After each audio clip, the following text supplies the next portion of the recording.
Today, Wednesday, January 21st, 2026. Financial market result analysis. You know, usually that AI voice just fades into the background noise for me. Not today. Today it sounds, I don't know, almost ominous. Welcome to the deep dive. It really does. I mean, look at these numbers. The KOSPI hits a record high, 4,909.93, up nearly 0.5%. A record high. And then you glance over at the KOSDAQ, and it's like a bloodbath, down over 2.5%. It's completely divergent. Schizophrenic is the right word. It's wild. You have Hyundai Motor just rocketing up 14.61% in a single day. Which is insane for a company that size. Right. But then the smaller tech stocks are just getting crushed. The index is down at 951.29. So, okay, our mission today is to figure out the why. We need to use some solid economic theory to explain this split. Exactly. Why does the market suddenly love the giants and despise the little guys? And more importantly, where does this all go for the rest of the month? Let's start with that split. To understand the KOSPI's strength, you brought up Gunter Dueck. Yes, his theory of system overload. It's actually perfect for this. That's the idea that when a system gets stressed, it only runs the essential programs, right? That's a great way to put it. When the financial system is overloaded with volatility and, just too much information, capital gets scared. It abandons the maybe bets. And it runs to safety. It flows only to the most efficient, the most proven players. That's your Samsung, your Hyundai. In a stressed market, big and efficient equals safe. Okay, that explains the flight to quality in the KOSPI. But what about the KOSDAQ? I mean, why such a violent drop? That's the other side of the coin. It's about time preference. This is from Seyfedin Amis's work. Okay. The base interest rate is still 2.5%, but the signals from the central bank are, well, they're hawkish. They're talking tough. So the market thinks the era of cheap money is ending. Precisely. And when that happens, investors' time preference gets shorter. They stop funding what Amis calls malinvestment. You mean those growth stocks that promise huge profits way down the line but are burning cash right now? Exactly. They flee those high time preference assets. They want value today. And that's why the small caps are bleeding. They're ditching the dream for the dividend. That makes a lot of sense.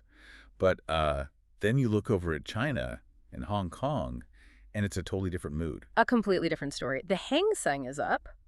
Baidu jumped, over 3% on its AI and robo-taxi news? So what's different there? It's the institutional framework. Yep. You can see what Simon Johnson calls inclusive institutions at play. The policy signals coming out of there are building trust. And when the rules feel stable and fair, capital feels safer. It sticks around, and you combine that with what Edward Ardui would call cycle theory. Don't tell me the cycles are aligning. They're screaming. The tech innovation cycle, AI, robotics, is hitting its stride right as a financial upcycle is starting in that market. It's powerful. So policy tailwinds and a tech cycle. Wow. Okay, let's turn this theory into numbers. You ran your Monte Carlo simulation. MCMC, yeah. Markov chain Monte Carlo. 1 million simulated paths for the next 10 trading days. 1 million runs. So what's the most likely path for the KOSPI? The divergence continues. The model projects the KOSPI keeps climbing to about 5,055.00. That's almost another 3% up from here. And the KOSTQ? The model does not like the KOSTQ. It projects a further drop to 915.00. Ouch. Another 3.8% down. Yeah, but the real star of the simulation was Hong Kong Tech, the HS index. What's the target there? It's projecting a massive surge to 6,100.00. That's a 6.15% jump in just over a week. 6%. That's huge. Okay, so this is where it gets practical for our listeners. How do you trade this? We need a data-driven playbook. We have 3 clear strategies from the models. The first is a classic pair trade, a long-short strategy. Based on what? A VECM model, a vector error correction model. It basically finds 2 things that normally move together but have temporarily stepped apart. And you bet on them snapping back. Not yet. You bet on the gap getting even wider first. So the play is long the KOSPI 200 ETF and simultaneously short the KOSDAQ 150 futures. You're trading the spread itself. Okay, but this market is so choppy. What about risk management? How do you not get blown up? Strategy 2. This is critical. It's based on the ATR, the average true range. Which is basically a measure of a stock's daily nervousness. Exactly. And the rule is strict. If a stock's daily ATR expands to more than 1.5 times its 20-day average, you beat out. You cut your position size in half immediately, no questions.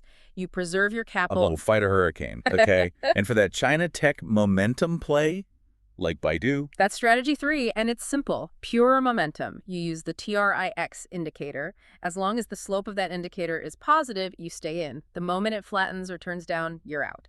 Take the profit and go. So it's really a market of two wings, KOSPI and China tech flying high, versus a swamp where the KOSDAQ was just sinking. That's a perfect summary, and maybe a final thought from John L. Casty on groupthink. Go on. In a market this divided, the crowd either panics and sells everything or gets euphoric and buys everything. The data tells you to be specific. Avoid the groupthink. Stick to the numbers. That's great advice. And just a reminder for everyone listening, this is our analysis of today, January 21st, 2026. This is not financial advice. Absolutely. Things move fast. Always do your own research. Thanks for tuning in. We'll be watching the tape. You should too.